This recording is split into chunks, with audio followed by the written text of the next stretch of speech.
Hello everyone, আশা করি আপনারা সবাই অনেক ভালো আছেন। আজকে আমরা নতুন একটা জিনিস দেখব। কন্টেস্টে আমরা যারা জয়েন করি আমাদেরকে কিভাবে করতে হয়, কন্টেস্ট ফাইল যখন আমরা কন্টেস্ট উইন করি তখন ফাইলটা কিভাবে রেডি করব, আর হচ্ছে সাবমিট করব কিভাবে। আজকে ফাইলটা রেডি করি, ঠিক আছে?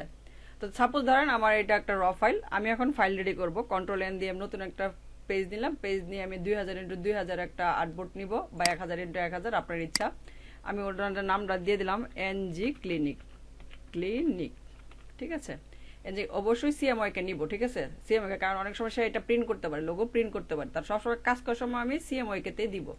আচ্ছা, ক্রিয়েট ক্রিয়েট, এই যে আমার আর্টবোর্ড আসলো, আর্টবোর্ড আসার পরে আমার লোগো হচ্ছে এইটা, ঠিক না? এটা আমি কন্ট্রোল জি দিই, কন্ট্রোল জি দিয়ে পরে একটা কপি আনি। আমার লোগো ওইন হয়েছে এইটা, বুঝতে পারছি তো। আর এটা থেকে আমি একটা কপি নিই, কারণ হচ্ছে এটার পাশে আমার এটা থাকবে এরকম। আর হচ্ছে যেহেতু এটা স্ট্রোক কেয়ার দেওয়া আছে, স্ট্রোক অবশ্যই অবশ্যই ভেঙে দিতে হবে। স্ট্রোক কি করতে হবে? অবশ্যই অবশ্যই ভেঙে দিতে হবে, ঠিক আছে? স্ট্রোক কি করতে হবে? অবশ্যই অবশ্যই ভেঙে দিতে হবে। তাহলে স্ট্রোক কিভাবে ভাঙে? এটা সিলেক্ট করার পরে অবজেক্ট, অবজেক্ট থেকে এক্সপান্ড, পাথ এক্সপান্ড, এক্সপান্ড থেকে ওকে। এখন এটা ছোট বড় যাই করার না কেন।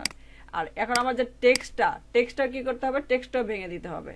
টেক্সটটা কি করে ভেঙে করবো? রাইট বাটন ক্লিক করে ক্রিয়েট আউটলাইন এটাও দিতে পারি, এটা দিতে পারি, আর শিফট কন্ট্রোল ও এটাও দিতে পারি।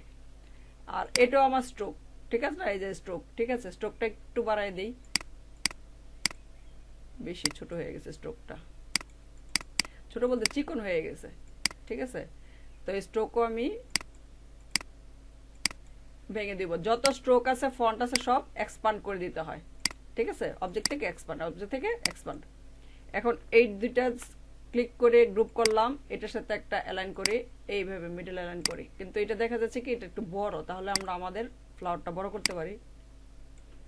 ওকে, দূরে সরাই দিই। ফ্লাওয়ারটা দেখা যাচ্ছে কিন্তু অনেক বড়, বেশ বড় না ফ্লাওয়ারটা? লেখা থেকে, টেক্সট থেকে অনেক বড় কিন্তু। আচ্ছা, আমার কালারটা আপাতত আমি ব্ল্যাকে দিচ্ছি, আর কখনোই একদম ব্ল্যাকে দিব না, এটাতে দিতে পারি। তাহলে ধরেন আমার এটা হচ্ছে লোগো, কন্ট্রোল সি, আমার আর্টবোর্ডে যাই, কন্ট্রোল ভি, কন্ট্রোল জি দিয়ে করি, গ্রুপ করি। এখন অ্যালাইন করলাম, অ্যালাইন করার পরে এখন আমি কি কি ফাইল করব, ঠিক আছে? কি কি ফাইল করব সেটা হচ্ছে কন্ট্রোল এস দিয়ে আমি প্রথমে এআইটা সেভ করি। এআইটা সেভ করি বলতে ওর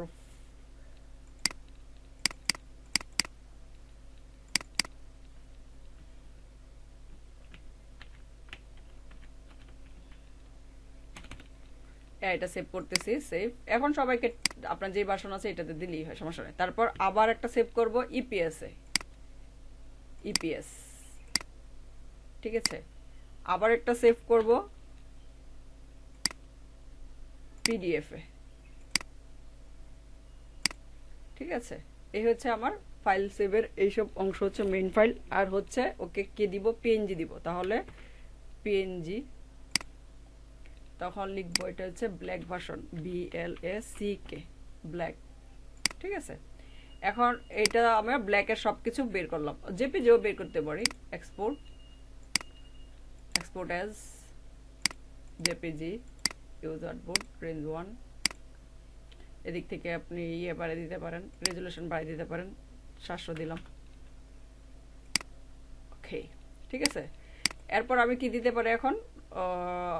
হোয়াইট কালার দিতে পারি। হোয়াইট কালার জন্য ব্যাকগ্রাউন্ড অবশ্যই আমাকে ব্ল্যাকে রাখতে হবে, ঠিক আছে? তাহলে বোঝা যাবে, নাহলে ভালো লাগবে না।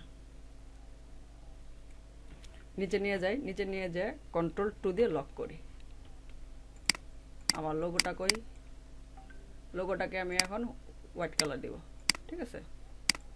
এখন এটা সেভ করি, আবার সেভ করব হচ্ছে এআইতে, লিখবো এটা white colour, WHITE, white, white দিলেন। তারপর হচ্ছে ইপিএস দিলেন, তারপর হচ্ছে পিডিএফ দিলেন, ঠিক আছে।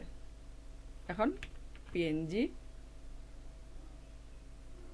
সময় এই বোর্ডটা কন্ট্রোল অল্টার 2 দিয়ে আনলক করে কন্ট্রোল 3 দিয়ে লুকিয়ে রাখলাম, বোর্ডটা যাতে না থাকে। পিএনজি এভাবে দিই, পিএনজি, ঠিক আছে। ওকে, এখন সে কিন্তু আমাকে কিছু কালার দিতে বলছে, তাহলে ওই কালারটা আমি ইউজ করার চেষ্টা করি। এটা নিয়ে আসি, লোগোটা কই, এই কালারটা দিই, এই কালারটাতে একটা দিই, আরেকটা দিই এই কালারটাতে। ওকে, এই দুইটা কালারটাতে আমি দিই। দুইটা কালার দেওয়ার পরে আমি আমার আর্টবোর্ডটাকে 2 ভাগ করি। Object, path, split into grid, প্রিভিউটা ওপেন করে দেই, ঠিক আছে। এই দুইটা নিচে নিয়ে যাই, এটা একটা, এটা একটা। এখন এইগুলাতে একটাতে দিই ব্ল্যাক পোর্শন, ভালো বোঝা যাবে, একটাতে দিই হোয়াইট, ঠিক আছে। এটাতে আর্টবোর্ডটাতে অ্যালাইন করি,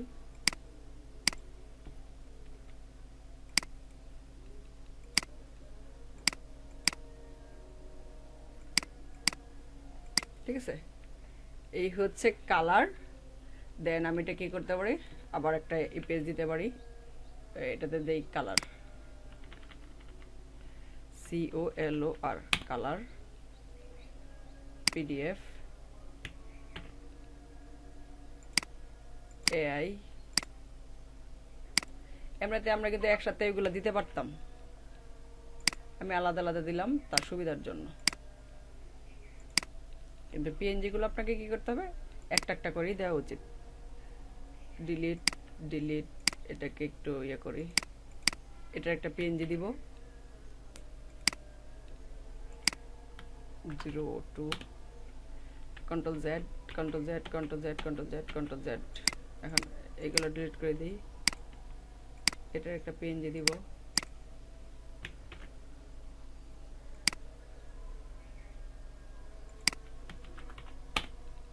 ঠিক আছে। Control Z, control Z, control Z, control Z, control Z, control Z.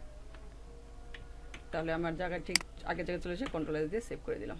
এই হচ্ছে আমার ফাইল রেডি করা। এখন আমি যে ফাইলগুলো রেডি করছি ওইখানে গিয়ে, ডেস্কটপ কোথায়, আমার ডেস্কটপ অনন্ত, এটাতে আমার সব আছে, দেখেন সব আছে, ঠিক আছে। তো এটা আমি কি করব, এই ফাইলটা রিনেম করে দিই, NG ক্লিনিক, CLINIC, ক্লিনিক। এটা রাইট বাটন ক্লিক করে send to compress zip folder, ঠিক আছে। এটাতে এই যে জিপ হয়ে গেছে না। এখন এই ফাইলটা আমি জমা দিব। তো আশা করি আপনারা বুঝতে পেরেছেন। কারো কোথাও সমস্যা হলে আমাকে জানাবেন, কোনো প্রশ্ন থাকলে তো অবশ্যই করবেন। আজকে এই পর্যন্তই, টাটা, বাই বাই।